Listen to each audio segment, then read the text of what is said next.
नमस्ते। BSTC second year आपका जो सब्जेक्ट है विद्यालय संस्कृति प्रबंध और शिक्षा, इसके अंतर्गत अपन अध्ययन करेंगे नैतिक शास्त्र के बारे में अपन अध्ययन करेंगे।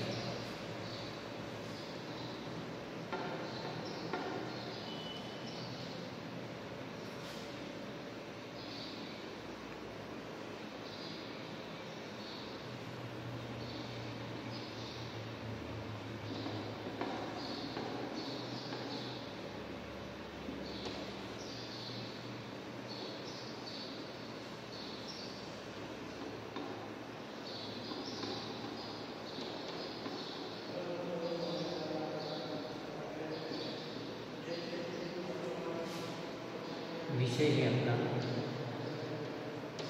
विद्यालय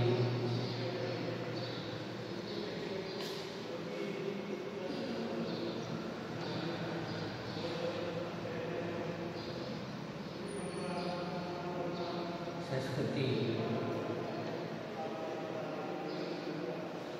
प्रबंधन और शिक्षा।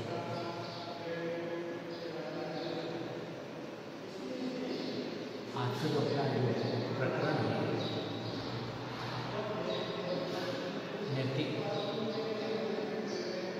साहस, इसके बारे में अपन अध्ययन करेंगे। जैसा कि आपको पता है कि नैतिक साहस यानी कि नैतिक साहस आत्मबल एवं आत्मविश्वास की सर्वोत्तम अवस्था है। इसके साथ ही जिसमें समक्ष अनैतिकता, हिंसा, दुराचार, अन्याय एवं जो आसुरी प्रवृत्तियों को अनिवार्य रूप से झुकना पड़ता है तथा नैतिक साहस के द्वारा कठिन से कठिन कार्य भी संभव बनाया जा सकता है। जैसा कि आपको पता है कि प्राचीन काल से वर्तमान समय तक इतिहास में नैतिकता एवं नैतिक साहस की जो जीत दिखाई देता है।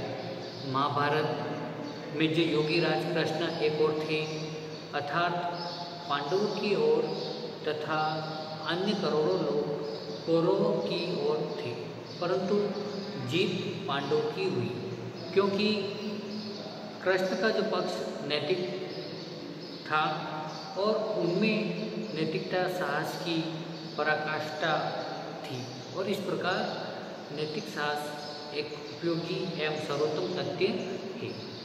फिर आता है अपना इसी में नैतिक साहस के उद्देश्य, आवश्यकता और महत्व। इसके जो उद्देश्य हैं,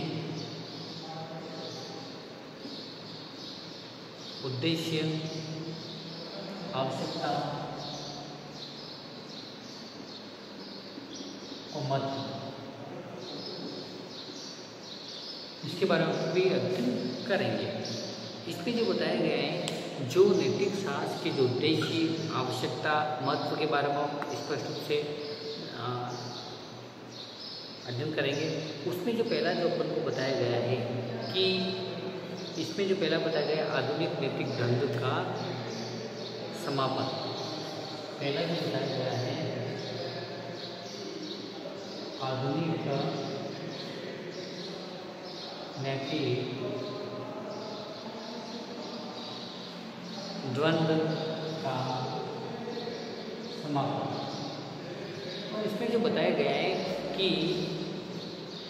अनेक अवसरों पर यह देखा जाता है कि साहस के अभाव में अनेक आधुनिक दुष्प्रवृत्तियाँ छात्रों के मन पर आयात करती है और छात्र इनसे विचलित होने लगता है और नैतिकता एक आधुनिक दृष्टिवृत्त में द्वंद्व की स्थिति उत्पन्न होती है। परंतु छात्र के अंतर्गत वास्तविक रूप से नैतिक साहस होता है तो वह आधुनिक दुष्प्रवृत्तियों एवं आधुनिक अवगुणों को अपने हृदय में प्रवेश नहीं करने देता है। तो इस प्रकार आधुनिक नैतिक द्वंद्व की जो स्थिति उत्पन्न नहीं होती है तथा नैतिकता की विजय होती है। फिर इसी के साथ में जो बताया गया है नैतिक गुणों का विकास। नैतिक गुणों का विकास अब नैतिक गुणों का जो विकास है उसमें जो नैतिक साहस के माध्यम से ही छात्रों को में नैतिक गुणों का विकास होता है। जैसे कि महात्मा गांधी को एक शिक्षक द्वारा नकल के लिए प्रेरित किया गया, परंतु उन्हें इस कार्य को स्वीकार नहीं किया क्योंकि उनमें नैतिक साहस की पराकाष्ठा थी। फिर आता है आदर्श व्यवहार का उदय।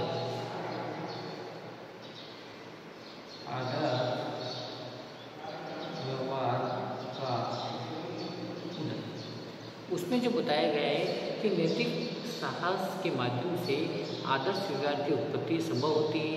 जैसे एक छात्र जब यह देखता है कि कुछ लोग एक अंधे व्यक्ति से परिहास करते हुए उनका अपमान कर रहे हैं, तो यह नैतिक साहस का परिचय देते हुए व्यक्तियों को ऐसा करने से रोकता है और उनको समझाता है कि उनका वह व्यवहार निंदनीय और अशोभनीय है। तो इससे वे सभी व्यक्ति अपने त्रुटि के लिए उस अंधे व्यक्ति से क्षमा याचना करते हैं। फिर आते हैं वर्तमान समय में प्रमुख मांग। वर्तमान समय में प्रमुख मांग। अब इसमें जो बताया गया है कि वर्तमान समय की जो प्रमुख मांग नैतिक साहस की है। वर्तमान समय में व्यक्ति अन्याय के विरुद्ध बोलने का साहस नहीं कर पाता, तो क्योंकि उनमें नैतिक साहस का अभाव है। समाज में दुराचारी सिर उठाकर अन्याय करते हुए तो जनता उनको सहन करती है, इसलिए प्राथमिक स्तर से ही छात्रों में नैतिक साहस का विकास करना चाहिए, जिससे छात्र नैतिकता के कार्यों में समर्थ करें और अन्याय करने वाले प्रत्येक व्यक्ति और उसकी गतिविधियों का विरोध करें। फिर आता है अपना सत्य के प्रति समर्पण।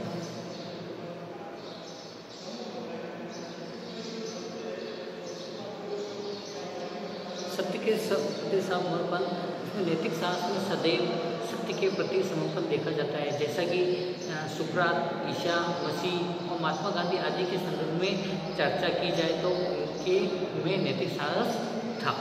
फिर आता है नैतिक साहस की शिक्षा का नीतिशास्त्र है।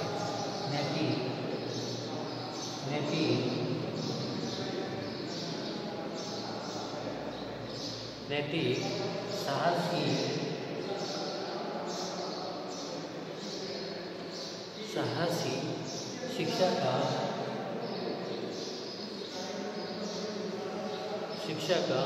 नीतिशास्त्र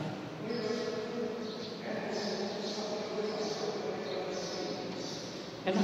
तो इसमें जो बताया गया है कि नैतिक साहसी शिक्षा का नीति शास्त्र है, यानी कि सामान्य रूप से देखा जाए तो शिक्षा के अंतर्गत एक शिक्षक से जब यह अपेक्षा की जाती है कि उसको नीति शास्त्र का ज्ञान हो, तो इसके लिए उनमें नैतिक साहस विकसित होना चाहिए। फिर नैतिक साहस के आधार पर ही वह नीतिगत आचरण एवं सामाजिक न्याय के लिए कार्य करने लगता है और उसका व्यवहार भी छात्रों के प्रति अनुप्रेरित एवं आदर्श रूप से में होता है। फिर इसी के साथ में जो बताया गया है उसमें नैतिक साहस सर्वांगीण विकास का आधार है। सर्वांगीण विकास का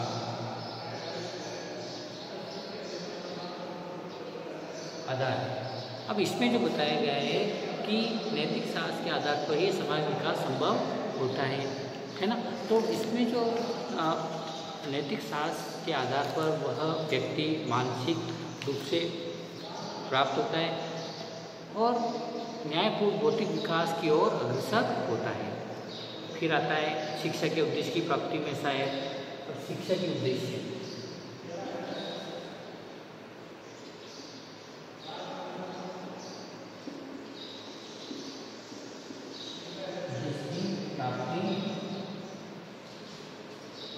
में सहायक।